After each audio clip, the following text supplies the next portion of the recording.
hello, and greetings from fabulous Las Vegas. That's right, it's a roadshow version of the Loftus Party. We got everybody here. We got live via satellite. We got Andrew Apple. Andrew, say hello. Shalom, all of my people. Shalom, all of your people. Way to go. Way to instantly start dividing.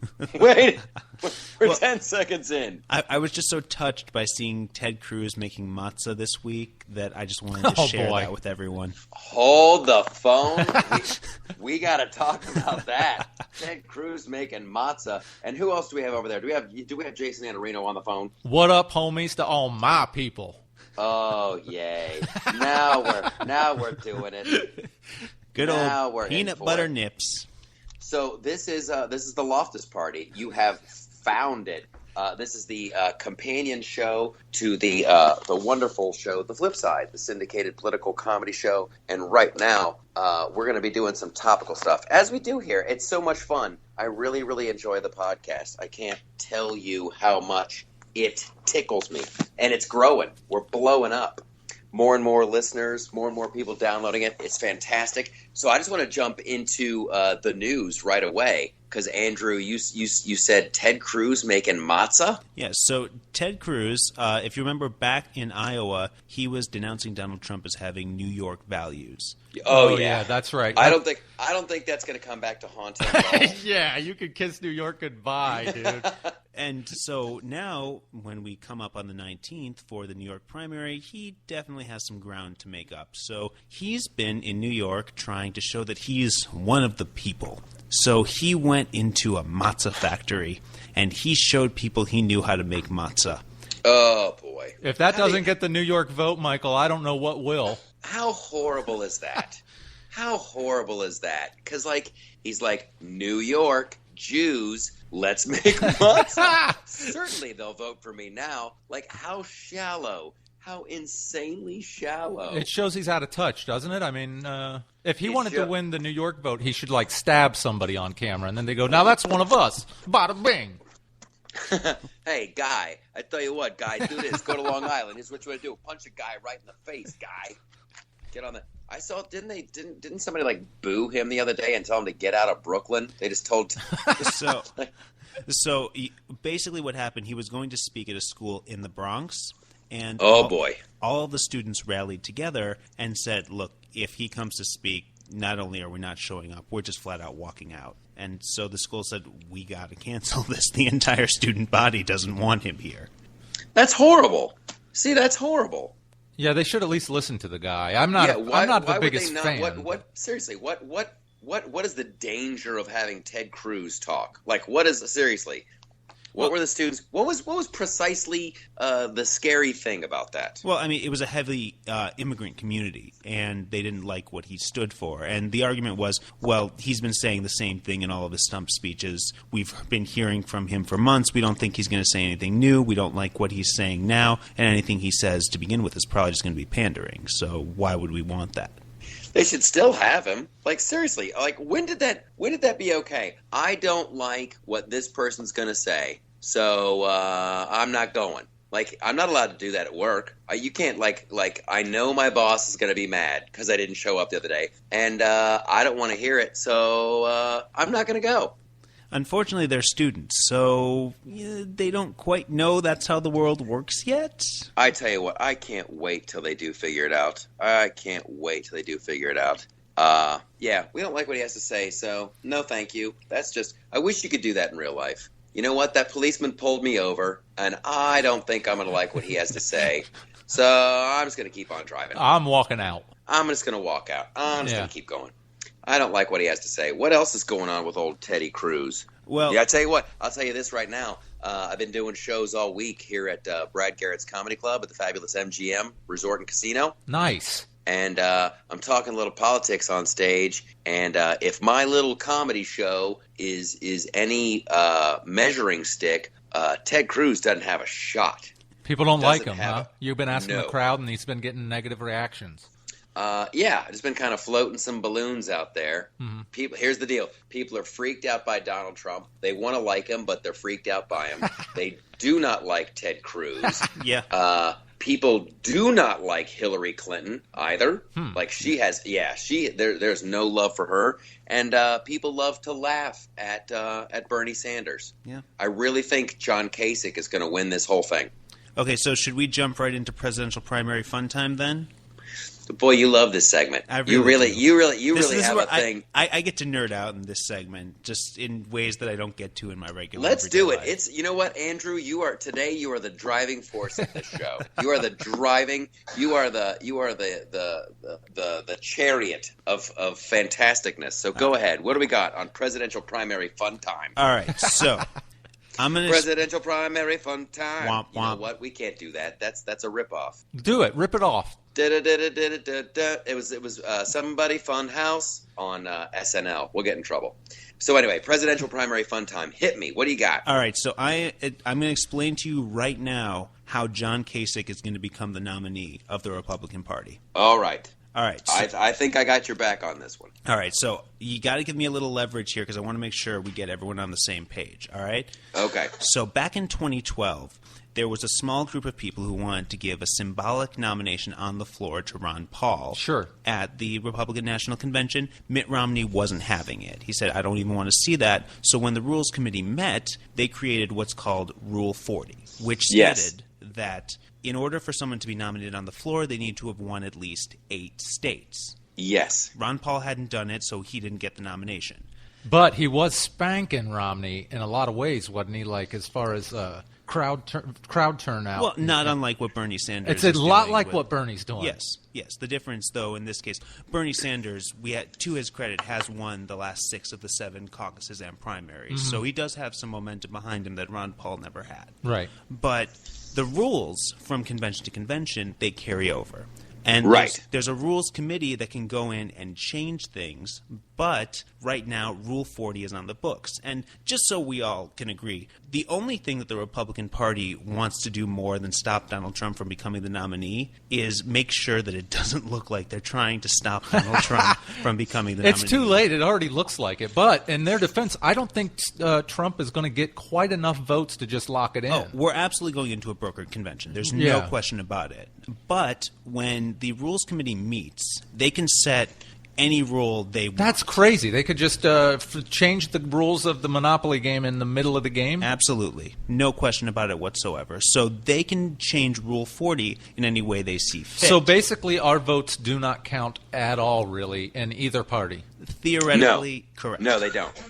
If the Rules Committee creates rules that allow our vote to act as the functioning device of what makes someone the nominee, then yes, they do. If they decide otherwise and they want to sort of pull the rug from out underneath the people, much like the Democrats are doing with the superdelegates, they can do that as well. Well, I'm telling you right now, if they pull this kind of thing, they're just letting Hillary walk right into the White House. I promise you that. That's very true. So when they meet, they can change Rule 40 to say that you only need to have won 1 state to be nominated on the floor. Or it's Rule 41. It's actually Rule 40B. Yeah. I'm not kidding. That's B what as it is. in It's BS. Rule 40B. Yeah. And they've already talked about changing it, and they're going to change it so that Kasich can be the guy. Yes. Now, what's interesting, though, is there's also talk in circles that they may do away with Rule 40 altogether, so you'll need to have won 0 states, and that would allow them to nominate a Mitt Romney or a Paul Ryan or even a Michael Loftus. Ronald McDonald. I tell you what, they dare not trot out Mitt Romney again. They dare. No, I don't think they'll do that. I don't think they will, but that's kind of what they're creating right now because what's happening in circles, Kasich is seen as the most polished turd, but he's still a turd. Yeah. Well, they all are. They're politicians. Whoa, mister. I'm happy we're not in the same room. Okay.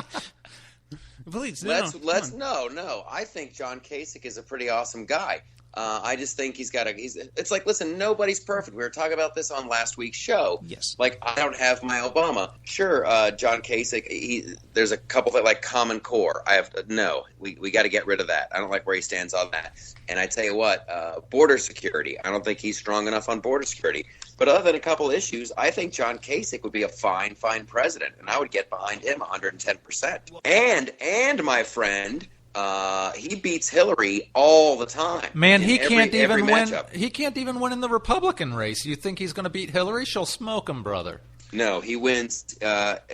He beats Hillary Clinton consistently. According to polls. And polls are never right. Well, your polls are always right when they say Donald Trump's going to win. No, that's not true. They've been wrong about that. Well, anyway, I think it's going to be Kasich, and I think he's going to get the nomination. And here's the thing. I do believe you're right, but the reason that I call him a turd is because he does have the baggage that comes with having run through this entire primary election. And what the party may end up saying is, look, we need a fresh start, a complete wash. We're going to bring in a real outsider, and that's the person about who my are all boy going to rally behind them. Gary Johnson with 11%. Why don't the Republicans or the Democrats go, you know what, we're going with the Libertarian? Honestly, because he's too liberal for the conservatives and he's too conservative for the liberals. That's my guy then. That's your guy? Yeah. Just because he sits He makes everybody upset. That's what I want. I want somebody... Gary Johnson is like a name that a screenwriter comes up with when they're tired of coming up with names, right? It's like the most uninteresting name ever. You're like, there's a knock on the door. Tippity-type, you type it in. Who's there? Tippity-type. Let's just call this guy Gary Johnson. It's the lamest, most white bread. Just it's actually when you're in the ever. witness protection program, that's the name they give you. You're from now on, you're Gary Johnson. Yeah, and if you're married, your wife's name is Betty. Hi, I'm Gary and Betty.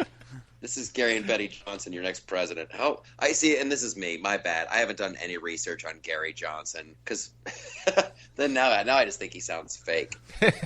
It'll be. I tell you what. I'll be really mad. I'll be really mad if it's not K. It at least has to be somebody who's on the ballot now. You just can't say, okay, that was fun. All the voting was fun, and now it's going to be Mitch Cumberland from Maryland. You can't just introduce somebody. They might do it.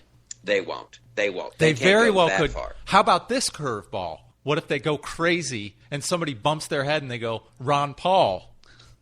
Well, that'll never happen. That'll mean they've all gone literally crazy. Yeah. They've all gone crazy. It'd be the best day of my life. It's like Ron Paul is now doing commercials that air at 2 o'clock in the morning. That's my guy. What's he advertising at 2 a.m.? It's like how the government is screwing you and you need to go to this website and they're the only people that can save you type of thing. Oh, is this the Ron Paul, the financial collapse is coming? Exactly. Book? Yeah. Yeah. We should buy one of those. Ron Paul's a brilliant guy, actually. Well, he's brilliant from a book standpoint, but let's not pretend he isn't crazy. He's not crazy. If he's doing commercials because he loves liberty, you call him crazy, no, Andrew because Pell? he's doing commercials about how the government's going to collapse in on you and you need to buy his book to save yourself at 2 o'clock in the morning. Well, the government, it doesn't look like it's not going to collapse in on people. It's getting crazier all the time, no matter who's in charge. Listen, here's the truth. We have the greatest government in the world. There's no question about it because we are the only government that is truly set up in such a way where the oligarchies can be overthrown by the people. The senators can be voted out by You're the people. saying this and we have capitalism on one hand, to pair with it. But on the other hand, we just realized that our votes don't count. Well, there exists a scenario in which our votes couldn't count, but that's not going to happen. And if it did, the people would rise up. You just said we're going to a brokered convention. No, we are going to a brokered convention. That means our votes didn't count. No, it means they do count, but ultimately they can be changed because the Republican National Committee is made up of people that we voted. I know. It sucks, but I just looked up oligarchy because I'm getting tired of people using that word.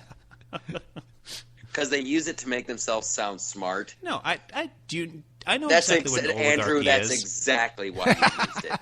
That's exactly Yeah, Andrew. Wow. When did it become bad to be smart in this world? You and your multisyllabic words. Yeah, you and your I learned this on the internet word.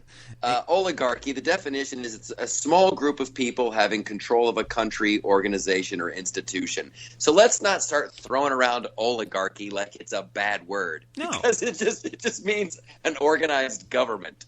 Well, but also like the cable companies are an oligarchy as well. Yes. I would say like everything is an oligarchy. My family is an oligarchy. I'm in charge of the oligarchy of my family. And here's another word. You say oligarchy a bunch, it really makes you sound stupid. Oligarchy? Oligarchy? If we weren't an oligarchy, what would we be? A hooda booty. There is no other choice. People start throwing around like, oh, but America, we gotta stop the what else would we be but an oligarchy? Well, I mean, anarchy. Yeah. Well, here's the thing. The truth is that our system is set up so that we are a capitalist society with certain socialistic elements put in. We are not a truly capitalistic society because if we were, we would have slavery. Just whatever is best for business, that is 100% what we would be doing. So we have a capitalist society that has elements of an oligarchy, that has elements of socialism, that has elements of all of the best parts to create the strongest economy that we believe we can create. You're really bringing me down, dude. I'm trying to pivot away from this. I'm trying to pivot. God love you. But you're pivoting like with one foot in a bucket and the other foot is like got wet cement on it. What about a monarchy? Let's do a monarchy. No, that's what we're running from, a monarchy. Well, not if I'm in charge. Then I'm all for it. Yeah, that's what every dictator says. It'll be awesome if I'm in charge. Exactly. It would Hi, be. I'm Fidel Castro. Everything will be awesome if I'm in charge. Trust and me. I'm only going to be in charge. I'm only going to be a dictator to get us through these tough times. Yeah. And then I'll hand over power. Exactly. Yeah. Hi, I'm Adolf Hitler. We all saw how well that worked out with Supreme Chancellor Palpatine. That's right. You know what? That's too funny, but like George Lucas did that in Star Wars. Yeah. And he's like, this is how democracy ends, with applause, you know? And it was supposed to be this big slam on George Bush. But I really think now it's like a slam on Obama, because it really has some truth to it. Everybody's like, yay, yay, do it, yay. Obamacare, yay, heading towards socialism. And now that's like the only it's not even a good part out of those movies. Boy, those movies were horrible. Yeah, they really were. Oh my gosh. I'm so excited. The new Star Wars comes out. It's out already. When I get back to Los Angeles, boy, I'm going to buy that. I'm going to buy the steel box version of the new Star Wars. Going to watch that in 3 dimensions on my TV at home. Yeah, let's bring it. Have you watched the trailer for Rogue One?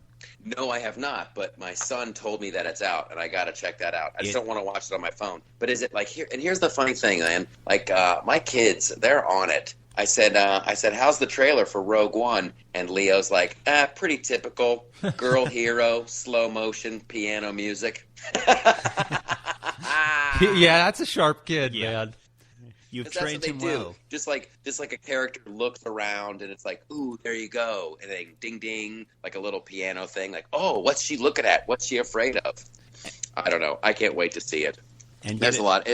I've been in Vegas since Monday, you guys. I'm done. Vegas is a great 3-day town, but I'm ready to go home. Oh yeah. And we will welcome you back to Los Angeles with open arms. It is madness here. It is absolute madness. So check this out. You've got the Pacquiao fight tomorrow night. Wow. Okay.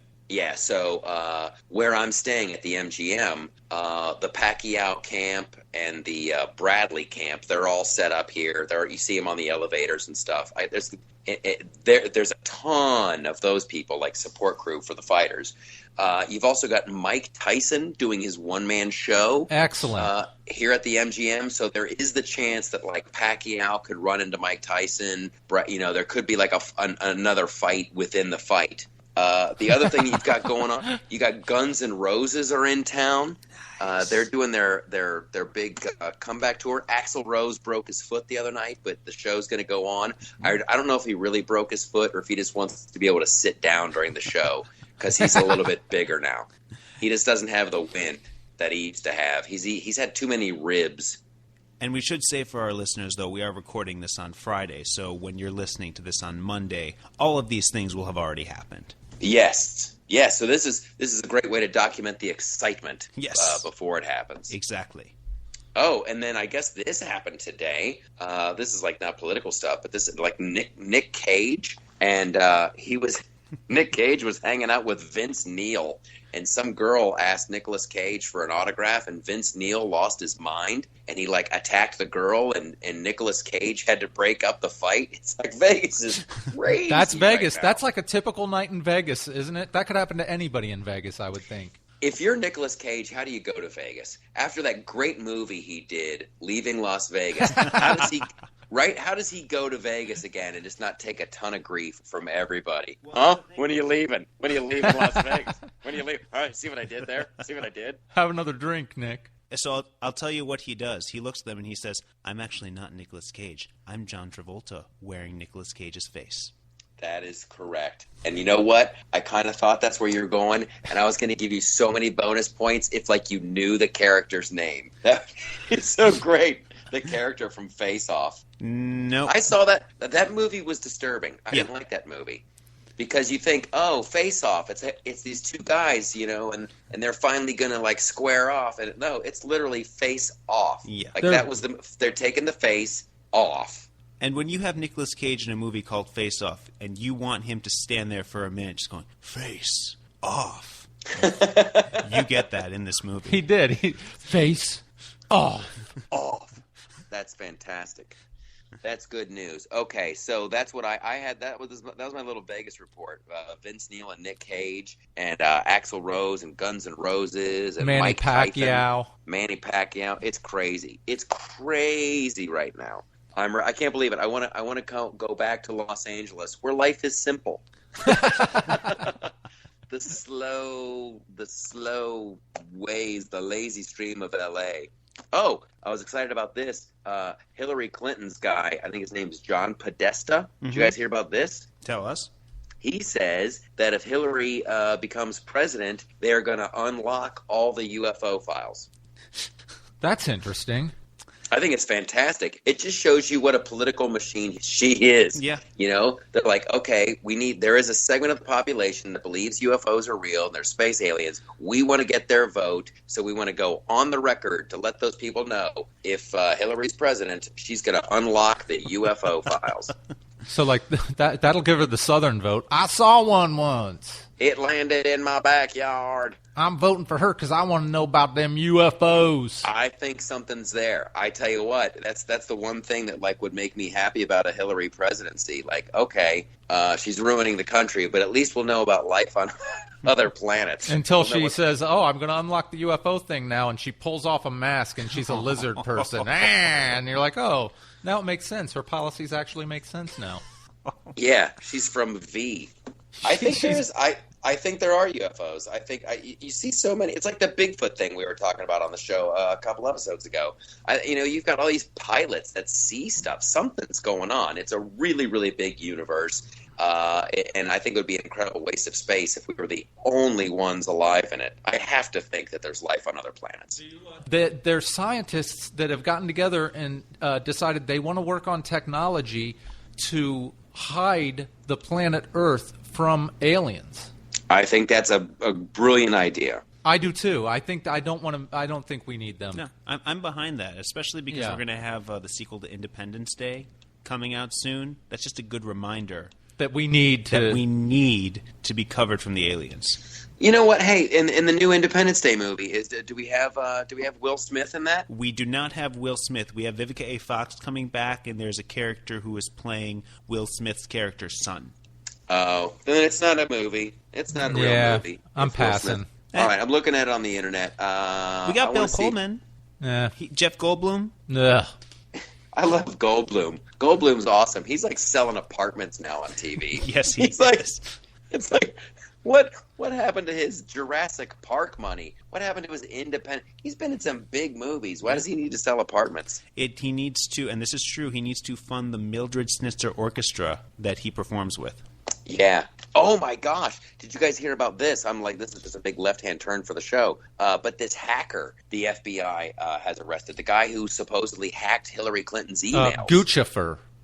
Is that what it is? I believe his name is Guccifer. I'm not Guccifer? Yeah. Or is it Goosifer? Now, is that his name or is that his handle? I think it's his handle. Okay. That's it. Yeah, that's his hacker name. His real name is like Leon or something. Yeah. He hacked Cindy Blumenthal's email. So if he hacked Sidney Blumenthal, there's a good chance that he hacked Hillary's. So I think we'll have proof pretty shortly that third parties were looking at her State Department emails. And I just want to see how she gets out of it. That's what I want to see. It's like Houdini, right? It's like a magic act. It's like David Copperfield. We're going to put Hillary Clinton in all this scandal. It's going to look really bad. She's got 60 seconds to get out of the shackles. How's she going to do it? Oh, it's Obama with a fishing hook. Well, she actually did get a big hit this week, and Bernie Sanders did get, I guess, an emotional boost because of the Panama Papers. Did you read about this? What? No, I didn't. I saw there was something going on with the Panama Papers. What are the Panama Papers? Okay, so back in the early part of the Obama administration, we set up a free trade agreement with Panama. And so one of the law offices there said, hey, we can make a ton of money if we set up shell corporations for people to stash their taxes in. So people have been stashing money in Panama, not paying tax on it, and then these shell corporations would end up funneling the money back in. And then a list of all of the people who have been stashing money there came out this week. Oh, that's great. Yeah, that's great. So who's all stashing money in Panama? Vladimir Putin. Good. Okay, that makes sense. David Cameron's father. Okay. He's the British Prime Minister. David Geffen.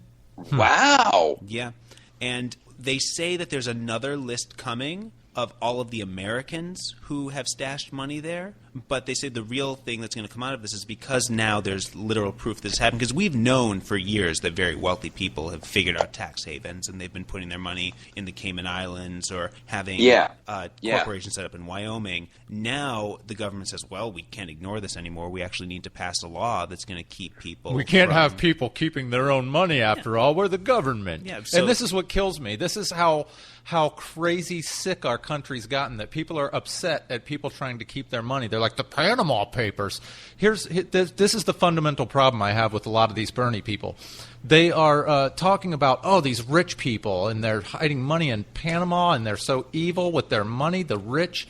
And I'm sitting here going, I want to become one of those guys. I'm sitting here trying to figure out, how do I get on that list to make so much money I'm hiding it in Panama? Because I'll tell you what, I'd rather the rich guys I know it's bad that there's greedy people that want to have too much money. Fine, that's your idea. But there's one group that I would like that money to go to less than those rich pigs, and that's the government. I tell you what, I'm going to say something I very rarely say. That's a great point. Really, I totally flip-flop because seriously, like when we first started talking about the Panama Papers, I'm all like, ooh, scandal, who's on the list? And then Jason, that is a great point. That is a phenomenal point. It's their money. Why do they have to? Now, if a government is doing it, that's one thing. Like Vladimir Putin, is that his money or is he hiding the people's money? The people's money of Russia, right? So but like David Geffen, why does Geffen need to hide money? Why is he that's horrible, and right? This is the other point I want to make. And then they go, the rich don't pay their fair share. The rich pay like almost all the taxes. They do have loopholes. They do get out of a lot, but they're paying all the taxes. Well, and again, the argument of why they shouldn't be doing this is they're making this money in America. They're taking advantage of American laws, and roads still need to be paid for. We need to send them. The government has plenty of money, Andrew. The government has plenty of money. Well, and they got the military-industrial complex going. They got all these scams. They got their foot on everybody's throat. They got money. And they waste it all. I wouldn't mind if they would do good stuff with it. No, there's no question that there's waste happening in government, but if this money were staying in the country and actually being invested back into America, there would be more jobs, there would be more infrastructure built. There won't be more jobs because here's the deal. I mean, listen, we had two good sides to this. David Geffen, if that's his personal money, he can do whatever he wants with it. That's how I feel. If he wants to put it in some crazy bank in Panama, adios, dude. Good luck. Have fun with that. As long as it's not like the private citizens who are like their corporate 401k or whatever going over there. Why? That's kind of sad that you have to kind of hide your personal money in Panama. When's the next list come out? Because I want to know who else is doing it. So there were 2.6 terabytes that were released, and they're currently fishing through all of it, trying to find all that information. But 2.6 terabytes is about the equivalent of 5 MacBook Pros. Yeah. So once that information comes out, as people find more and more, we may find out there weren't many Americans there because it's a Spanish-speaking country and they found other ways to stash their money, or we might find that a lot of people have it. Hey, was this where the Prime Minister of Iceland was hiding his money? Yes, that's exactly what the story was related to. And now all the Icelandic people are mad at him? Yeah.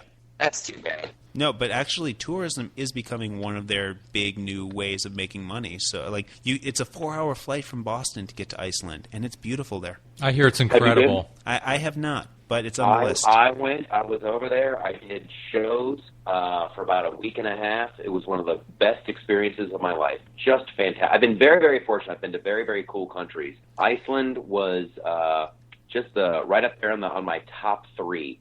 Just a great country, great, fantastic people, bizarre-looking landscape. But I tell you what, now that all the tourists are going, I think they're going to ruin it. I think it's going to get bad. I think it's going to be bad. Well, let's hope it's not. And let's get there before it does, just like we're going to go record a podcast from Cuba. Here's what you can do. Yeah, we should do a podcast from Cuba, and we should do a podcast from Iceland. We should go to a place called the Blue Lagoon. It is this really, really cool, natural spa hot springs place that's just fantastic. All right. What other crazy news? What do you got, Anna Reno? What's on your little list of hot topics? Well, apparently the scientists are trying to hide the Earth. You said that. Now, here's what I want to know. How are they going to hide the Earth? I don't know if they've got some sort of cloaking device or what. I don't think they actually have the. I don't think they have anything. Yeah, they don't have it yet, but they're actually having meetings and discussing it. Like, how can we do this? Because we don't know. If the aliens come, they're probably, chances are, going to be a lot more advanced than us. Right. And look at us like cavemen and be like, well, we're going to save these people. And I think they've had the conversation about how to hide their planet from other species. They had that about 5 million years ago. Yeah. Listen, there could be a planet in orbit right now. There could be a space station orbiting Earth right now, and we would have no idea. Oh, that brings me to another story. Actually, speaking of all this that fits in perfectly. There was a news story that came out this week about how there's a new planet that got discovered. The Earth is in grave danger of this planet hitting the Earth and destroying it. And guess what happened after that? People didn't freak out. They got on Twitter and made a bunch of hilarious memes. Well, you know what was happening in the meantime? Billy Bob Thornton called up Bruce Willis and Ben Affleck and sent them up there while Aerosmith sang a song, and they saved us all. We don't even know it. Yes, they will. And then Ben Affleck, oh my gosh, Ben Affleck, that's what it is. I saw Batman versus Superman. I'm sorry. I walked out. It was horrible. I walked right out. When he said, your mom has my mom's name? We're friends now. I was like, I'm out of here. This is stupid. Why did you say that name? Your mom's name is Debbie, too? I can't kill you now. It's funny. As I'm walking out, I always wait till we're way far away from the movie theater before I start ripping into a movie. But I look at my kids and I'm like, really? Really? That's what it was? Martha! Your mom's name was Martha? I was going to kill you, but not anymore. Your mom's name is Martha. Oh. And here's what I want to know. Why did Lex Luthor hate Superman? We don't know. They just randomly said it. They're like, he's just too cool. Superman's too cool. We got to stop him. I like that kid as an actor, but I don't think he's Lex Luthor material. No. He made a choice.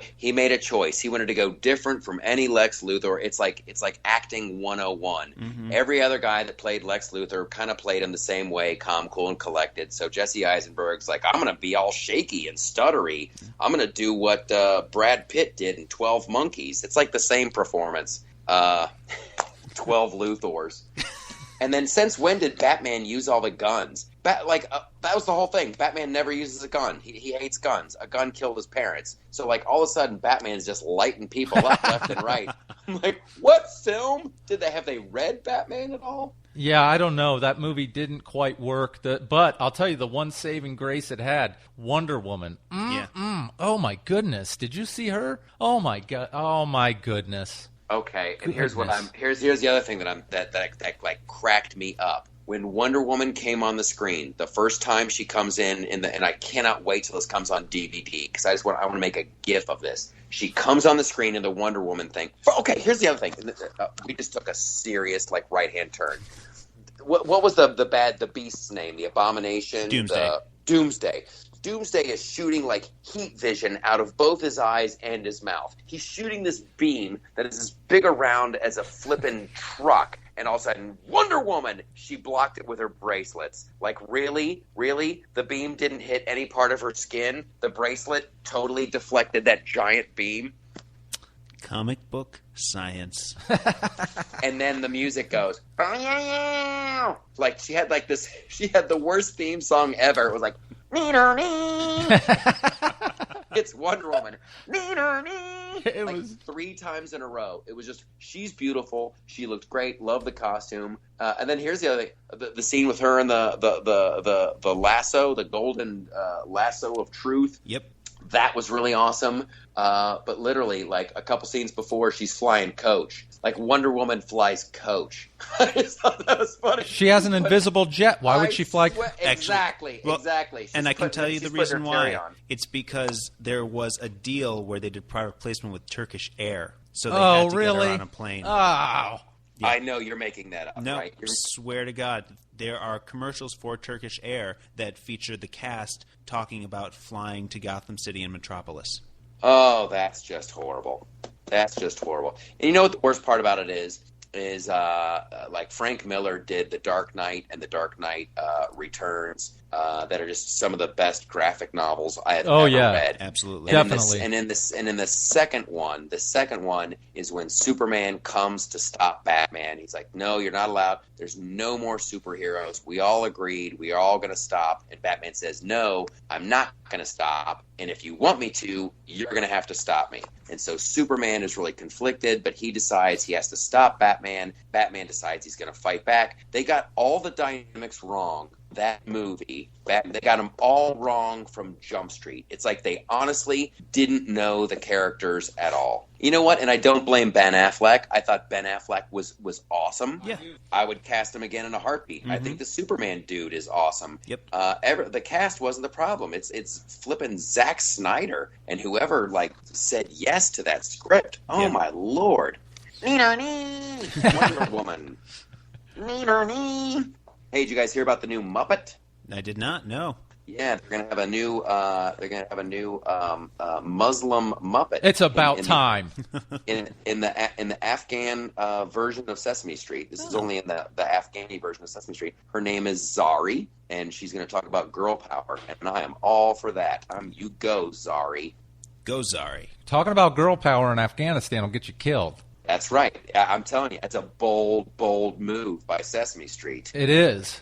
If there's protests, they're going to be hysterical. They're going to be hysterical.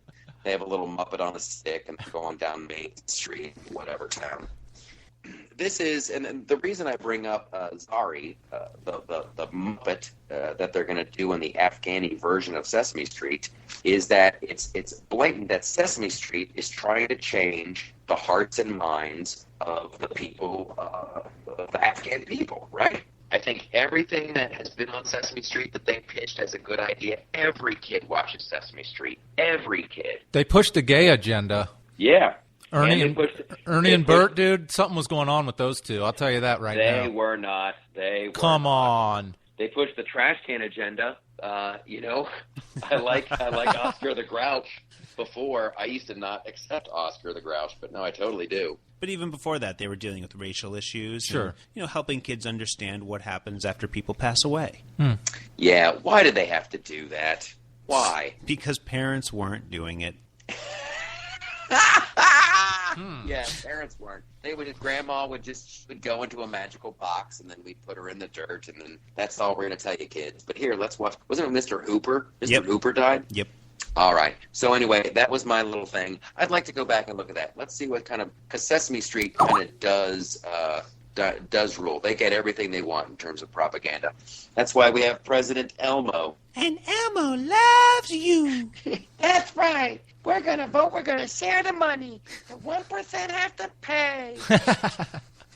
All right, let's get into some Michaeltopias before we get out of here. Okay. Who's got a Michaeltopia? I got one. All right. First of all, in Michaeltopia, our utopia, Facebook verifies who you are before you can make a profile. I'm getting like 1,000 friend requests from people that are not real people, and it's obvious. The girl's a hot chick, and she's got 2 friends. Yeah. And one of them, she's asking you. It's like, wait a second. Hot chicks don't talk to me. This has to be fake. No, So who is that? Who is that does that? Is it like just Hackers? I don't understand. I'm assuming it's probably people who want to connect spam accounts together, because there are a bunch of fake accounts on Facebook. Like, if you go onto different websites, you can pay someone $5 and you can get 200 new likes on your Facebook profile. But these people need to look like real people, so they just friend random people, and some people will just accept their friendship. Because they're lonely. Exactly. All right. Who has another Michaeltopia? All right, I've got one. In Michaeltopia, before you do anything in this world, you need to go to a 15-year-old girl and ask her, how are the trolls going to hijack this on Twitter? Okay. So now what is this 15-year-old girl going to do? Okay, so recently George Mason University decided that they were going to rename their law school in honor of the late Antonin Scalia. So they decided that they were going to name it the Antonin Scalia School of Law, which turned into the hashtag ASSOL.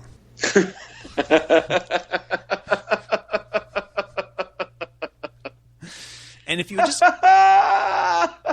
just gone to a teenager and said, okay, is there any way this can backfire on us? It's like, how are the kids going to talk about this?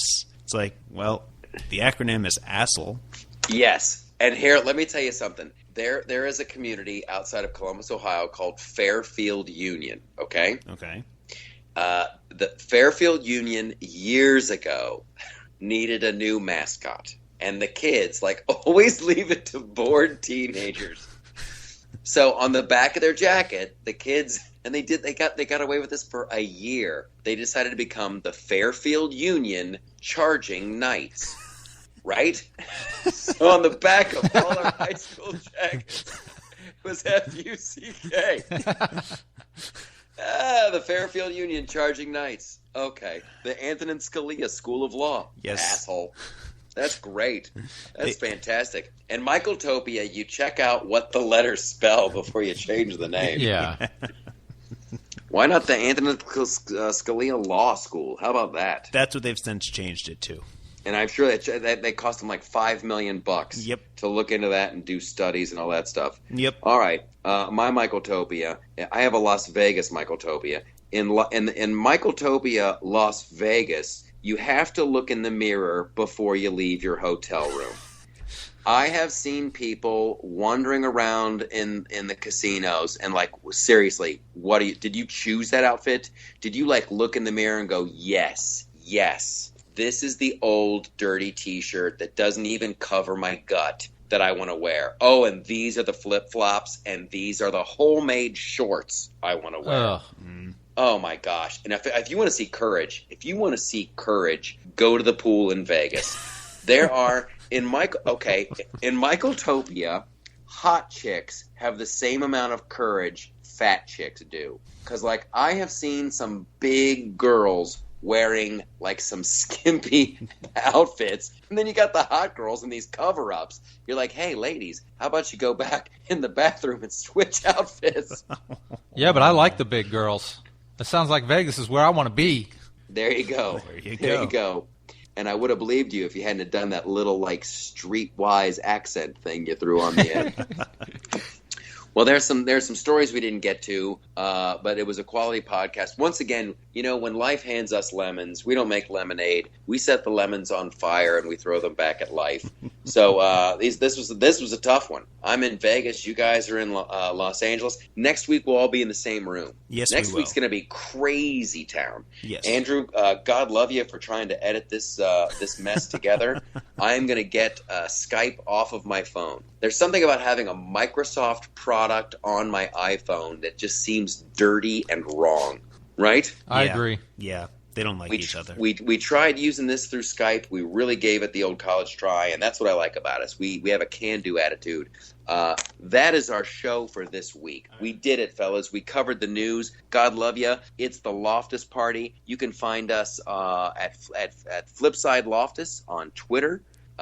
You can find the flip side on YouTube and Facebook and all that good stuff. And you guys, take some time here to plug your stuff. I know you both have podcasts that are wonderful. Well, if you'd like to hear more of me, I do a podcast every week called So Fresh, So Prince, where we rewatch every episode of The Fresh Prince of Bel-Air week by week. It's the most 90s show that was ever on the air, and we talk about how it holds up. You can find us everywhere just by Googling So Fresh, So Prince. But if you want to follow us on Twitter or Instagram, we're at So Fresh, So Prince, and you can like us on Facebook as well. Nice. I have a show called Started Making Trouble in My Neighborhood.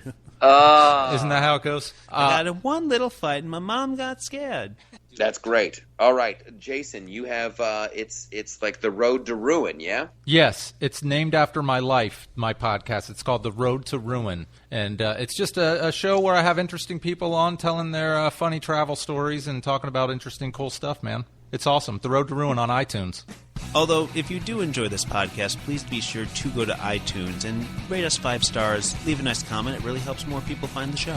Hey, that's it. That's the Loftus Party. Thanks so much for listening. We'll see you guys next time.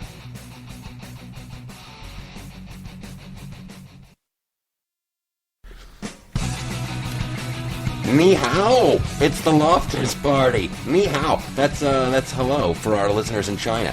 As the Loftus Party show continues to grow and grow and grow, what are you going to do when the biggest ni hao in America? When the biggest hello? When the biggest hello comes over to see you. Welcome to the show, everybody. I'm Michael Loftus once again this week, joined by my cohorts, Jason Iannarino. Hello. Ni hao. Ni hao. And we got Andrew Apple over here. Welcome, welcome, welcome, As one and all. the voice of reason. The voice of reason in an otherwise crazy world. We really should try to focus on getting Chinese listeners. Yeah. There's so many of them. We would just, all you need is like 2%. and you'd have like 1 billion. It's the biggest show on the planet. Listen, we've got 0.5% of the Chinese market. We'd be huge. We're the Transformers of podcasts. Yes. Oh, what? How does that metaphor work? I don't understand. The movie Transformers. Did you watch Transformers 4? Listen, no, okay. Don't get me started on those movies. Okay. That is a horrible, horrible thing. Okay. The Transformers, what they've done with that franchise is horrible, horrible, horrible. But go ahead and finish with your Transformers. The one in China. Yeah. That ends in China. Yes. And why does it end in China? Because that's what Michael Bay decided they did. Boom. There you go. That was the most blatant form of, this movie needs a global market. Let's set this unnecessary scene that doesn't move the story forward at all in China. Yeah. Just so the Chinese people be like, oh, that's my neighborhood. Look, Optimus Prime. Now I'm offending everybody. Yeah. You just lost our billions of Chinese listeners. Turn it off, man. Turn it off. Yeah, the Transformers. Here's the deal with Transformers and Michael Bay. Blah blah blah blah blah. He didn't want to do those movies. No. He didn't. No. He's like, no, thank you. And Steven Spielberg's like, dude, come on. Steven Spielberg had to beg him to do it. And then so Michael Bay does the first Transformers. I think Spielberg was kind of there, looking over his shoulder a little bit, blah, blah, blah, blah, blah, and helping him. And that's the only good one of those movies. Yeah. And then after that, the more, like, they just... As a writer, I hate it. Like, in the second movie and in the third movie, they're just killing Transformers willy-nilly. It doesn't mean anything. It's just like they've done a survey, and they find it's best if the audience is sad at this moment, so that in the third act, Optimus Prime can do whatever. So they just randomly kill a beloved character. They did it in the first movie, too. Yeah. Like, they didn't need to kill that character. They just did it, just for fun. And that's... I can't stand that. I can't stand it. I'm very passionate about movies. And this is actually a great, I don't know if this was planned or unplanned, but my big thing, I got a sneak peek at the Wizarding World of Harry Potter at Universal in Los Angeles. It was crazy, and here's what I love about it. I love it when the artist wins, right? They're like, there's no person who, like, single-handedly came up with the Transformers, right? That was a toy company that did it, blah, blah, blah, blah, blah. They built in a story, blah, blah, blah, blah, blah. But, like, J.K. Rowling, I have so much respect for her, and this is, like, to me, it's capitalism and entrepreneurial spirit at its finest. You know, she is down on your luck, you know, on the welfare. She writes these books, blah, blah, blah, blah, blah. She's super rich. They want to make a movie. She says, no, thank you. I need to have control about this because I know Hollywood will ruin it. So she stuck to her guns. The movies were fantastic. Now they're like, we want to do a ride and a whole theme park thing. And she goes, well, I'm going to have to be behind it. She stuck to her guns, and so my kids and I, we have the season pass because it's the value, right? Oh, yeah. It's like, yeah. It's a lot of money to get into a theme park, but if you live, like, right down the road from one, get the flippin' season pass. You're going to save a boatload of money. Go 3 times, it pays for itself. So I go for the season passes the other day. My kids are on spring break. We go just to re-up them, and it was really expensive. But it was really fun, too. So we go in the park, and I'll be doggone if the wonderful Wizarding World of Harry Potter, it was open, dude. It's not supposed to open until April 7th. It was open the other day. You got the beta testing run of the park. I did. No lines. No. It was like a 10-minute line to get into the big, like, 3D ride, the Quidditch match, blah, blah, blah, blah, blah. They have all the stuff. I got these wands, like, and, like, you I got a Severus Snape wand. Ooh. Right? I don't want to be a bad guy, but it looked cool. What was he a bad guy? You know what? Don't spoiler alert. I still have not read or seen the last 2 movies. This is the hardest you have failed. I know. The entire time I know. It's horrible. I feel bad about it, but like right now, I'm in the process of getting caught up because I've got the Harry Potter. This theme park is amazing. I feel like they should be sponsoring the show. As much as I want to talk about this and nothing else. We could talk about Harry Potter. Dude, my wand, you open, it comes in a box, just like in the movie. and a label on it and everything. And if you want, you can go into this one shop and you get into a line and they do the sorting hat thing, you know, and the saddle, you know, Hufflepuff, Gryffindor, blah, blah, blah. I'm terrified. I'm terrified to do it. I don't want to be in House Slytherin. I don't want, like, and my kids witness that, like, you're a bad guy, Daddy. So the wand is some kind of crazy technology. You stand on a certain spot, you make a series of moves with the wand, the flippin' lights will come on at the top of the Harry Potter world. What if a bunch of people have wands and they're all trying to make the lights? Does it? I think it's only one spot at a time. So somebody can turn the lights on and then they have to move, and then somebody else. I got you. So you can ring bells, you can activate stuff. It's like you're doing magic for crying. J.K. Rowling stuck to her guns, and it is awesome. If you are looking for a family vacation, something fun to do, and your kids are into Harry Potter, oh my Lord. And I think they're going to make some money. I think Universal might make a little bit of money off it. You can get the robe. How much is a Harry Potter robe? What's the name of the school? Hogwarts. And the official Hogwarts robe. What are you gonna spend on that? Are we talking in Harry Potter gold coins or actual dollars? We're talking U.S. dollars. U.S. dollars. I'd probably drop a good C note on that. There you go. $100. $100. You want a Hogwarts sweater? Mm-hmm.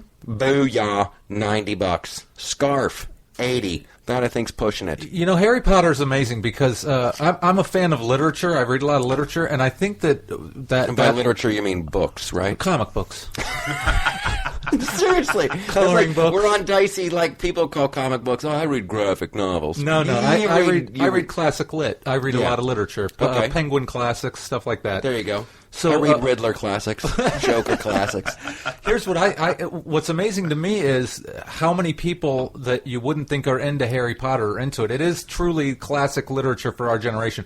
I'm at Starbucks one day and I see this big tough biker looking dude and he's reading a book, and just out of curiosity I'm like, dude, what are you reading? He's like, Harry Potter. And I'm like, I got to read these books. Everybody's reading these books. I haven't read them. They're fun. They're fun. Yeah. They must be great. And here's the amazing thing. Like, when I was a little kid, I was way into Lord of the Rings. Like I Yeah. read The Hobbit. That was I read my thing. I had no one to share that with. Yeah. Like none of my buddies were into it, and I knew that like if I said I was into it, there would be some judgment.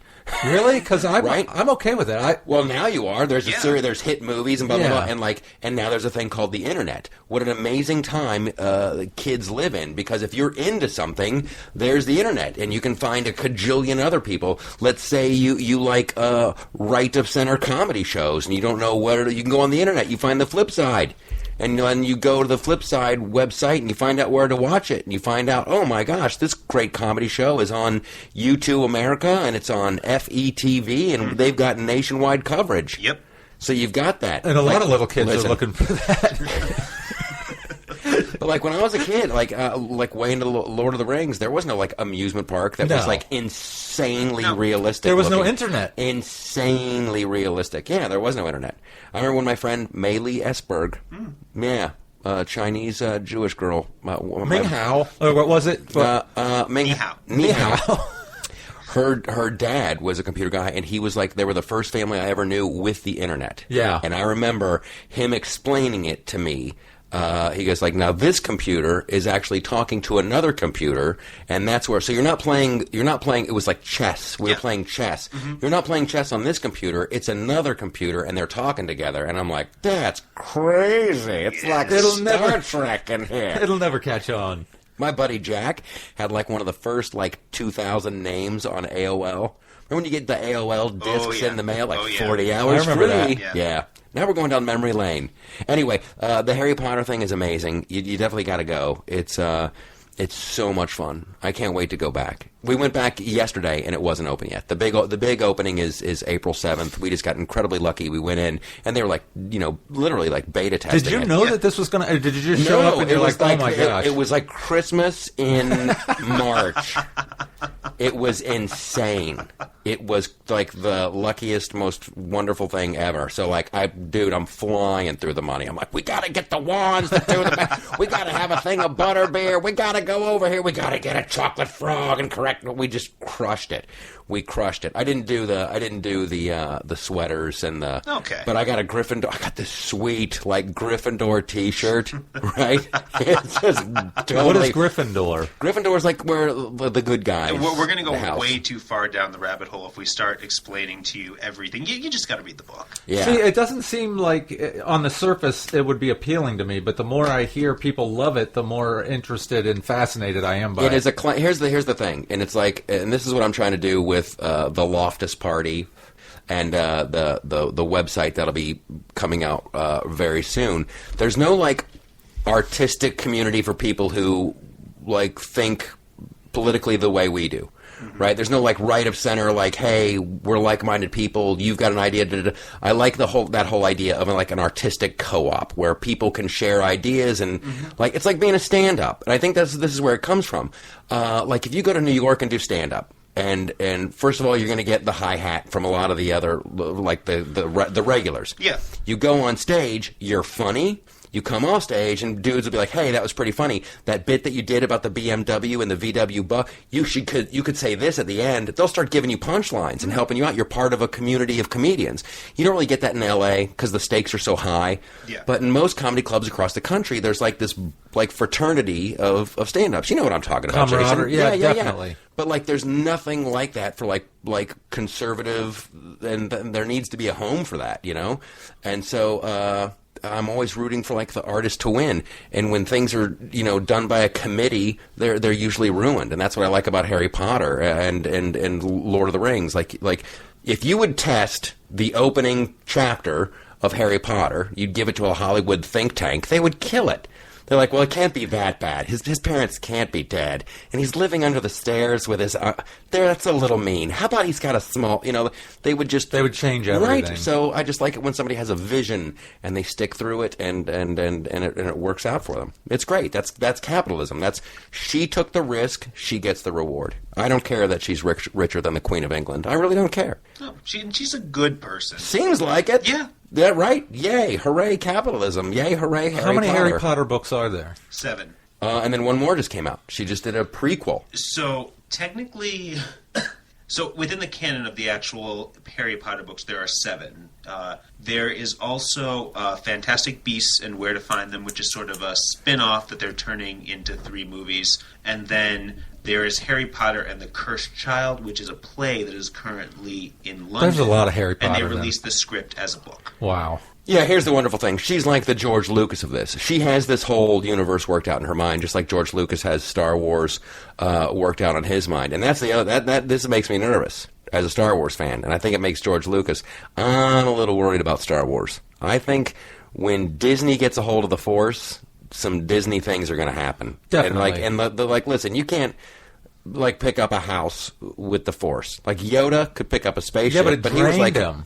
Yeah. He picked up a spaceship, but then he needed a nap. He didn't just throw it around He was like willy-nilly. 800 years old, though, All right, too. so here's why I disagree with you.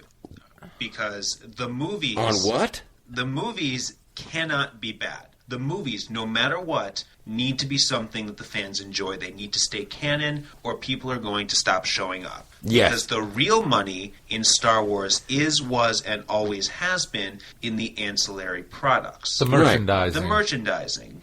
That's the reason why we had BB-8 branded oranges this time around. Yeah. As long as people are going to